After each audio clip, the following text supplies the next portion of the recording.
Hey BC, what's up? It's me, yours truly. I am back to post a quick video here. Just wanted to kind of do just some recent finds, recent pickups over the past week or two. Not a ton of stuff, but just a few neat things here and there. There were a number of places that were kind of doing the whole New Year's sale and all that stuff. So I picked up some good stuff at some really good prices. Number one. Number two, let me just kind of say it off the bat. I went to the Rock and Roll Hall of Fame this past week. And, it was cool as always, saw all the cool stuff. They have a Rolling Stones exhibit there this time around and all of that. But we were sitting there in a theater waiting for one of the show things to start, and the guy's kind of talking about how bands get selected and why your favorite band may not be in the Hall of Fame and all of that. He kind of mumbled under his breath Moody Blues, I guess that's the band that he wanted or something. But then he mentioned that in 2014, Kiss has been put into the Hall of Fame for the class of 2014. And I had no idea. I mean, I hadn't heard anything about it. I'm sure someone must have been mentioning it or talking about it in the VC, and I just didn't catch their video or whatever. So I just didn't hear about it. So in case there's someone else that hasn't, I'm here to tell you that Kiss is in the 2014 class in the Rock and Roll Hall of Fame, which is about freaking time. There's almost a part of me that wishes they would snub them and say, we don't need it, never mind. As many years as they've been snubbing Kiss anyway. But really kind of awesome. We got Rush in last year, we get Kiss in this year. If we get maybe Deep Purple in next year, at least I'll lay off their back a little bit until some of these metal bands start to get to the qualifying age and all that stuff. But yeah, I mean, great news. So kind of in honor of that, I wore my Kiss T-shirt in this video. I even wore my Kiss T-shirt to the Hall of Fame too, because I was like, this is going to be my rebellion against, kind of like my little way of protesting the Hall of Fame just by wearing a Kiss T-shirt. But yeah, when he said that, I was just like, holy cow, how did I not hear that? So awesome, Kiss is finally in. But anyway, let me kind of jump into a few pickups. And you guys know how I am. I'm very weird, and in the sense that I can get on very random kicks where I'm, listening to this and searching for this one week, and then the next week I'm totally, a totally different direction musically and everything else. So the last few weeks have been just as strange, because the last few weeks I've been totally obsessed with blues, Slayer, and 70s soft rock. Those are the three things that I've been looking for and craving more than anything. And how those three things come up all at once, I have no idea. And not necessarily metal, but Slayer, blues, and 70s soft rock has been totally on my radar. So that'll kind of represent some of the things that I picked up here. I've already had this, but this is what's playing in the background. In the background, which is Slayer, Show No Mercy. Classic stuff. I think it's 83 when that one came out. But yeah, I've been on a really big Slayer kick. I picked up God Hates Us All the other day, and then I also picked this up when I was at the Hall of Fame the other day, which is Seasons in the Abyss. And I know LJ talked about this a little bit in a recent video he did, but these new reissues that they're doing for Slayer has been an absolutely great thing, because as most of you who are Slayer fans know, vinyls aren't easy to find. If you do find them, you're going to pay an arm and a leg for them, the whole nine. So these nice, simple 180-gram reissues, no gatefolds, no double, LPs, none of that stuff, just a straightforward, simple vinyl. Being able to get Slayer records in the $20 ranges is just so nice for a change. So, you see there on the black and gray American recording label. And, with each of the releases, each album they reissue, they put in 500 copies of the Blood Red vinyl. And if you didn't see LJ's most recent video, go and check it out. I don't know how in the world it happened. He got 2 of the Blood Red vinyl releases and the new ones that he bought. There's only 500 of each one total. He gets 2 of them. I don't know, LJ, all I can say, universe throws good karma back to people. So Great guy, great things come back to you. Clearly, you're doing something right with the gods of the universe. Um, but yeah, even with these, the black vinyl, I mean, you can't go wrong with either one. That just having these awesome reissues has been a great thing. So I added Seasons in the Abyss. Like I said, I added God Hates Us All about a week or two ago. And so I'm pretty close to a complete studio album Slayer collection, which is really nice because I was kind of upset at first. And again, LJ talked about this a little bit, that I didn't jump on that box set when it first came out. I got a few records out of a box set that someone else bought, but I didn't actually buy the complete box set. And now you can't find those things for less than $450 or $500, which is ridiculous. But I don't know, maybe they'll come down a little bit now that all these reissues are coming out. But anyway, so that was another addition to my Slayer collection. So I said Slayer, jazz, 70s soft rock. Let me show you some of the jazz that I added. Not jazz, blues, I'm sorry. This was a fantastic album. I get the glare off there. A fantastic album. And this is Son House, Father of Folk Blues. This album to me is almost like you know how like you ever watch a horror movie and there might be like some kid in there or some old guy that says something really creepy, like he's not the killer or he's not the whatever, but he's like that guy that just says, I warn you kids, you better turn around, and then like they get slaughtered later. Like that guy, that older guy, this album gives me that kind of creeps when I listen to it.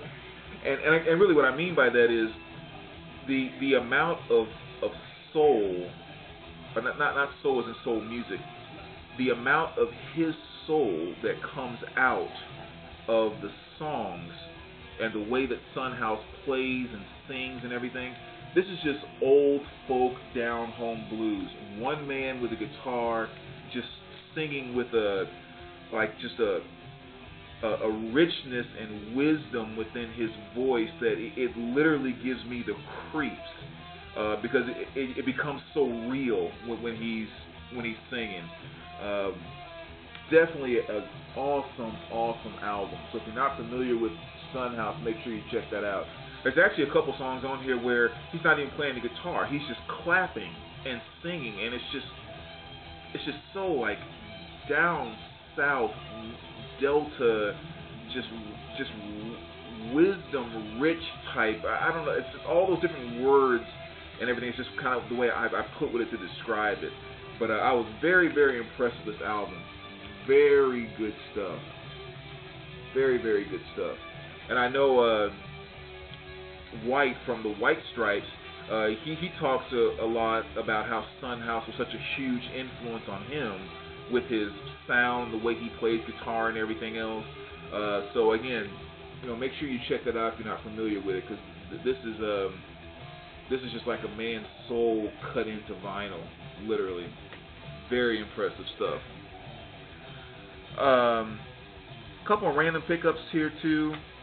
When stuff is 50% off, I'm definitely gonna take advantage of it.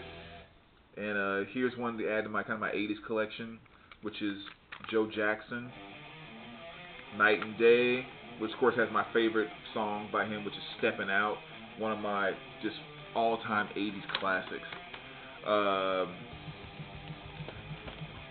Let's see, some blues here. One place had 50% off their box set, so these were some really good pickups too. Muddy Waters, Blues Legend. Very cool 3 CD set. Get out of there. There we go. You can kind of see there, all 3 CDs have the same cover there. And just kind of all of his greatest hits and everything else, including my favorite song by him, which is I Can't Be Satisfied. Very good stuff. This is something else I do too. I don't know if any of you guys do this as well. When I open my box sets, I cut, very carefully, if you will, around the part to get it open. And then I kind of fold back the shrink wrap, and I just put a little scotch tape on the inside to tape it down, so I can keep the shrink wrap on my box sets, but of course still have access to the CDs. So I don't know if anybody else does that, but I found it to kind of be very effective with actually CDs and vinyl too. But anyway, Another nice 50% off box set, which was a great pickup. Grant Green, retrospective, 1961 to 66. And for those of you that may not know Grant, he was an awesome, just incredible guitar player, jazz guitar player, Blue Note. Sorry, can I get the glare out of there? Not working too well. But again, just very good stuff. Very traditional jazz. You know, awesome guitar picking. Very kind of bright, shimmery. You know, great detail. I mean, the guy can just play. So if you like jazz guitar, definitely want to check out Grant Green. So that was most of the jazz. I'm sorry, I keep saying jazz. The blues that I picked up. And then next we have the next thing I've been in, which is I've been into the last few weeks, which is 70s soft rock. Which, you know, is typically the stuff that most people make fun of, but I actually know what did it too. Let me just say, sometimes when I'm up, you know, if I'm up at midnight, 1 o'clock in the morning or whatever, I may be flipping around and I'll stumble into one of those Time Life, you know, infomercial things that go on for like 30 minutes or whatever, paid programming as they call it. And so when those things pop up, I almost always sit there and watch the entire infomercial thing. And, you know, I'm just like singing along to the songs, and of course they always do clips of the bands and everything. So to me, it's a cool thing, you know. I don't know. So a few weeks ago, they were doing a 70s soft rock. You know, they have like a whole 8 CD set and all of that. And I'm sitting there listening to that stuff, and I'm like, God, that's some good music, man. And it's making me laugh. It's all cheesy and everything. And with most of those, you know, I pretty much have 80%, 90%, if not 90% of all the songs they're showing. But there's always that little 10% where I jot down a few names, and then I'm going to go get those records or whatever. So it just got me like really juiced up about the 70s soft rock, and I started pulling out my 70s stuff, 70s soft rock stuff, and listening to it. You know, Christopher Cross, Bishop, and just all that stuff, Stephen Bishop, and all that stuff. And so I decided I'm just going to pull all of my 70s soft rock out of my 70s and actually make a separate section. So I actually have a tabbed section now for 70s soft rock, which I think is awesome. And these are some additions that I decided to add to it. Hit a dollar bin up that was 20% off this past week, so 80-cent records, you can't beat that. And these are some of the great additions to the soft rock collection I added. Stephen Bishop. This is Bish. And I'm sure a lot of these, you know, people probably don't know. Again, this is stuff people make fun of their hits, much less their albums that most people don't know about. But again, it's just kind of this same old classic 70s soft rock stuff. Here's more Stephen Bishop. Most people probably know him more so from a lot of his more popular songs of stuff like he did stuff off the soundtrack from Tootsie and you know, things like that. So again, he has a lot more out there that most people don't know about. Randy Barnwarmer, never really heard of him, but I saw the cover and I was like, let me check this out. So I gave it a quick spin in the record store, and there were 2 really good tracks on here that I really liked. And I'm like, oh yeah, that has to be a part of the collection. Because it is a rule that I have. I never put an album into my collection that does not have something on it that I absolutely like and will listen to again. Eddie Rabbit Horizon. Of course, it has one of his bigger hits, which is I Love a Rainy Night. Look at that dude. And good old Leo Flair. He was kind of a soft rock guy that I think he wanted a little taste of the harder rock stuff, but just couldn't quite pull it off. But I love Leo. Exile, another very good band. Going to the soft rock section. This is Mixed Emotions. Oh, as soft rock as you can get. England Dan. John Ford Coley. Again, I'm not sure how many of you might be familiar with this album or not, but again, it's just that pure 70s soft rock stuff. Now these 2 are just 2 others I stumbled across in the dollar bin while I was looking for that stuff. Dirty Tricks, Hit and Run. saw the cover and it kind of caught my attention. I threw it on, and it was just kind of a pretty cool guitar rock album. At least the two or three tracks I heard. So I'm really looking forward to listening to the rest of this because it was pretty good. And of course, another great find, The Muppet Show. Never pass up stuff like this, especially for 80 cents. So another classic one there. So that was all of my recent finds. Again, still working hard on my soft rock collection. Oh, before I forget, finally got around to make another video here. Mr Crayone, he sent me over a little VCLT, which was pretty awesome. And you know, coming from Mr Crayone, you know what it's going to be. It's going to revolve around the 80s in some way, shape, or form. And that's definitely my 80s brother there. But I got it, Billy. Thank you very, very much. I really, really appreciate it. And I haven't listened to one of these yet, but one he sent was a kind of a maxi single, Ace of Base, Cruel Summer. I love Ace of Base. Also love Bananarama, so you put the two together. Great stuff. And then this is one I haven't listened to yet, Tommy Page. So I'm not familiar with this one yet, but definitely going to kind of check that out this afternoon. And the name of it is Painting in My Mind. So, again, Billy, thank you very much for thinking about me, man, sending that over. I really appreciate it. I'm going to give that Tommy Page a spin here in just a few minutes. In fact, I'm going to set it right over there. And then the last thing, very last thing, the other awesome addition to my collection here, actually not my collection, equipment that I picked up, is I recently added these to my collection, which is the BMW 685 bookshelf speakers. I've been wanting these for the longest time. Oh my goodness. And actually kind of have a bit of a funny story I can tell you about these, but I've been wanting these for quite some time. I even sold a couple of my receivers and things like that, you know, just kind of raise a little extra money to pay for them. I didn't want to just like go out and buy them. I thought I can sell off a few things and raise the cash to get them. And yeah, finally came into, sorry, I'm start this over again. Finally came into these the other day. Awesome bookshelf speaker. I mean, again, anyone who knows about the B&W line, I don't have to say much about these. It's amazing the level of technology that's, you know, as far as speakers go, where things are today. But love these to death with the cherry finish. So glad I had an opportunity to add those to my system here. So, oh, and here's the Slayer that's playing in the background. Kind of that blood red swirl type vinyl. I know Slayer loves their blood red. But yes, I was really, really happy to get those B&Ws. But anyway, kind of the quick funny story I'll tell you about getting those. There was a guy on Craigslist that was selling some. So I was trying to find some a bit cheaper, but in great condition, because they do hold value very well as far as resale and stuff. So I was searching for them on Craigslist, and found a pair, contacted the guy. We were kind of talking back and forth. Well, how much do you want? I was like, I'll take this much for him. I was like, okay, that sounds great.